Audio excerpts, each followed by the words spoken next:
Hey everybody, how's it going? I wanted to do a video on posing here because I haven't done anything hobby related to show you. I've been busy, and then Infamous 2 came out, so that's my excuse. But I want to do a little bit on posing. Posing a model um, can really make the model shine.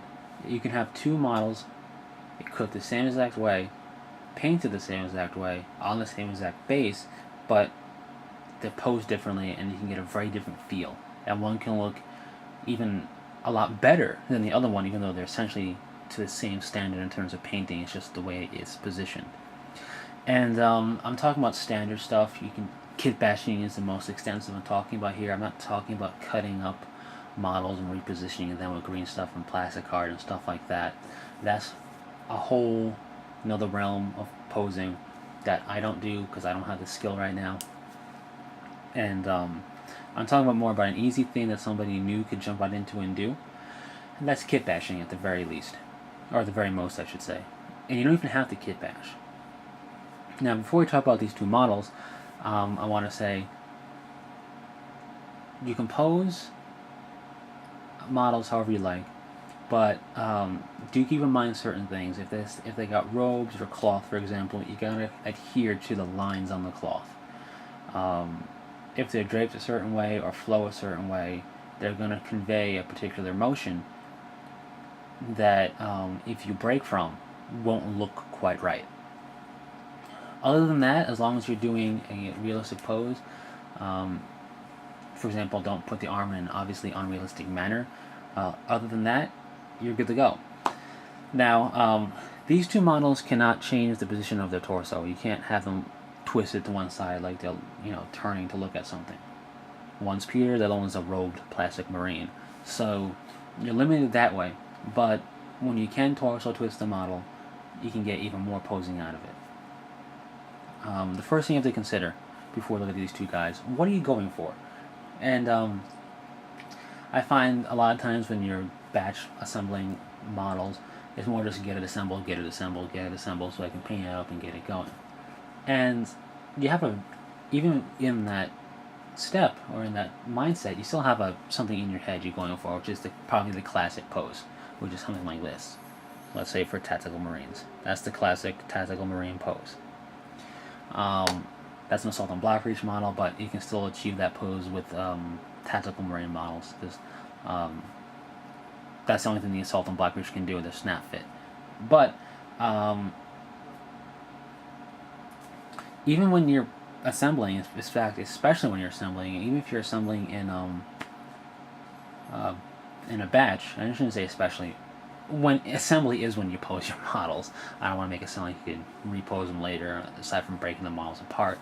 But even when you're batch assembling that way, you can think of some minor posing. Instead of having the torso facing forward all the time, maybe have one guy looking to the left with his torso, looking to the right. That'll help break it up, at the very least. And then I gotta think about what model you're making. Is it a veteran? Is it a sergeant? Is it an HQ?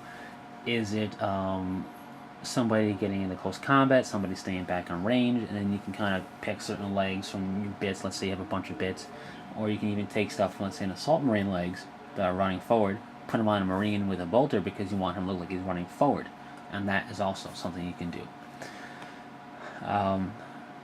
So once you got that all figured out and pose it correctly, when you go to paint, once you paint them up and put them and finish them off, those minor changes, the head looking to the left, the torso twisted to the right on a different model, a model where his arms are held a little more down, so the bolter's pointed down more, or the bolter's pointing up more, the head's looking away from the bolter towards the bolter, will really break up the monotony of your tactical marines even, and it'll give off a very nice look. So let's look at these two guys. Now that that's being said, these two guys, one's supposed to represent a captain on the left. The other one on the right is just a veteran battle company sergeant for Dark Angels. But even though there's a disparity in rank, the posing is kind of similar, but at the same time conveys two different distinct things. The one on the left, the Angels of Fury, is a kit bash. The helmet, the backpack, and the sword are not from the blister, which is a Masters of the Chapter pewter body. And with this minor kit bash, it conveys a different message that you would have gotten with the standard bits for this particular blister. The message you're getting now, and I'll take the Dark Angel out of frame so we can focus on the Angels of Fury, is more of a almost a bring it on, or a high tension, I would say, a high tension type of pose in which at any moment he could burst forward for the charge, or at any moment he could bring up his sword for a parry. It all depends on, of course, your imagination and what he's fighting. But basically, it's more of a high tension, something's going to happen, / bring it on type of pose. And that's what I was going for at the very least. If that's what you see, that's great. And let's bring the Dark Angel back in. The Dark Angel, on the other hand, similar type of posing, the weapon's out, kind of like the one on the Angels of Fury, but it's a different arm. Where the Angel of Fury is holding his cloak, because that's how the pewter model is modeled, the Dark Angel has a bow pistol out. So, and where the Angel of Fury guy is standing pretty much straight up and not really leaning one way or the other, kind of which I think further was conveying the message I was going for, which is at any moment he could spring into action. The Dark Angel is running very clearly. He's advancing forward. So let's focus on him. Because he's moving forward, he's instantly got motion implied to his pose. He's running forward. He's got the arm outstretched here. Now, if he was holding a bolter and running forward, it would have a very different feel. It would look like he's just advancing forward into combat or advancing forward into a firing position. But with a melee weapon outstretched the way it is, it's more of a commanding type of run. It's not, I'm about to make contact with the enemy. It's not, I'm trying to get into a firing position. It's, I'm advancing probably towards the enemy to get into close combat. And I'm running forward, issuing a command to, maybe he's pointing to take a ridge, or maybe he's just issuing his Marines forward with the inspirational battle cry. Who knows? But the point is, he's running forward in a commanding type of way. Or even if he's not, let's say, a captain, which he's not a company master, even if he's not a veteran sergeant, which he very much could be, it could be an inspirational type of run, like he's just issuing a battle cry, holding his weapon forward, and urging his fellow battle brothers on.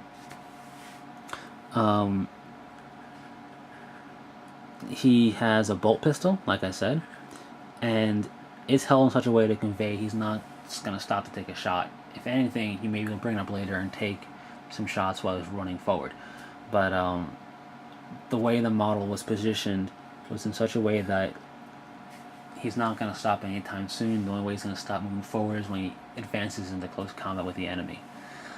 But he's not at that moment just yet, which is why the weapon is held outstretched in a commanding, inspirational type of way. So this was a bit of a long video, but that's pretty much what I wanted to talk about, was just posing in general without converting.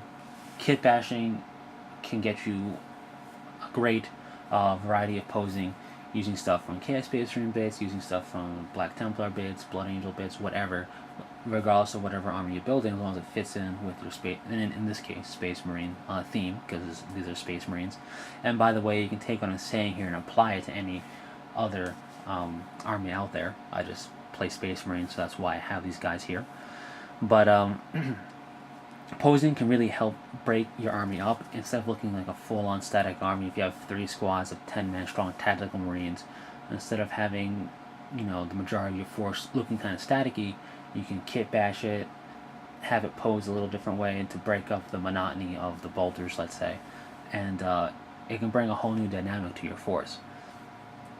Something that you're probably already considering, but if you're new to the hobby or just getting into really building up your army, this can really help you also break up the monotony of painting the same looking guy over and over and over again. So that's pretty much it. Hopefully that made some sense. And until next time, take it easy.